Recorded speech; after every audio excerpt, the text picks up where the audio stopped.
Welcome to Talk Tickers. We're breaking down a stock that just had an absolutely massive breakout. Victoria's Secret reported their Q3 earnings on December 5th, and wow, the results sent some serious shockwaves through the retail space. Let's dig in. All right, let's just get straight to the punchline. The stock rocketed up 18% in a single day. Now, you see a move like that, and you know it's not just about one good quarter. That's the market making a statement. So what's the real story behind this incredible number? To put it bluntly, this wasn't just a beat. Victoria's Secret delivered a complete and total blowout across every single important metric. This was that big prove-it quarter that the bulls were waiting for, and boy did they deliver. So check this out.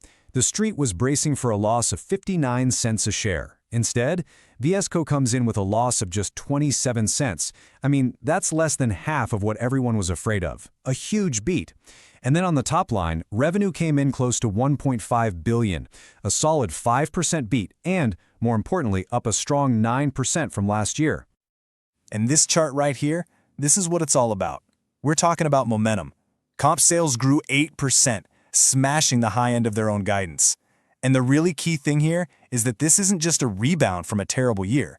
They are building on top of last year's already solid growth. That is a sign of true strength. Operationally, the quarter was just a masterclass. First up, gross margins. They popped by 170 basis points, which is impressive on its own. But get this, they did that while eating a $15 million hit from tariffs. Wow. Then you look at operating income. They had guided for a loss, maybe as bad as $55 million. They delivered break even. That is an enormous swing and just a massive operational win. Okay, so those are the numbers, and they're impressive. But what's the story behind them? Well, management is pointing to one thing: the successful execution of their path to potential strategy.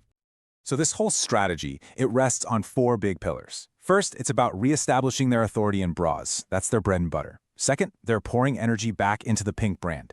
Third, they're fueling growth in their beauty business, which is nearly $1 billion machine on its own. And finally, they're completely changing up their marketing and how they go to market.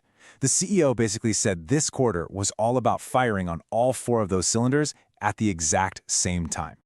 And this quote from the CEO, Hillary Super, really sums it all up. She said this was the first time all four pillars were really working in concert, creating this powerful multiplier effect. Think of it this way. It's the difference between four different people pushing four different levers, and suddenly everyone's pushing the same lever at the same time. The results can be exponential. So where did all this energy come from? A few key things. You had the fashion show revival, which created this huge cultural halo around the entire brand.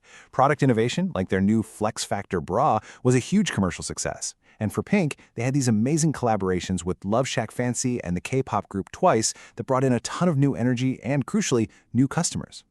And what does all that add up to? The number that really matters: market share. In a U.S. intimates market that was actually getting smaller, Victoria's Secret went out and grabbed another full percentage point of share. That tells you they aren't just riding a trend, they are the trend. Okay, so that was Q3, but what about what's next? Well, management raised their guidance for the full year, which is great, but they also put up a pretty big warning sign that we all need to pay attention to. Let's start with the good news because it's really good. They jacked up their guidance across the board. The new adjusted EPS range, $2.40 to $2.65, is way above what the street was expecting at around $2.13. That shows a ton of confidence from management heading into the all-important holiday season. But, and this is a big but for Q4, there's a catch. The bull case is pretty simple, right? All this incredible brand momentum just keeps rolling through the holidays. The bear case, though, is this monster $65 million tariff impact that's about to hit this quarter alone. I mean, $65 million. That's a 300 basis point hit to gross margin. That's a serious hurdle they've got to jump. So you put it all together. What does it mean for the stock? And what should we be looking for on the next earnings call? Let's get into our take. All right, here it is. We are initiating with an outperform reading on Viesco. For us, this wasn't just a good quarter. It was a game changer. The entire story has shifted. So our investment thesis is pretty simple. We think this quarter was the proof point that this turnaround isn't just a one-time pop. It's real, and it's sustainable. The market, we believe, is now starting to re-rate this stock.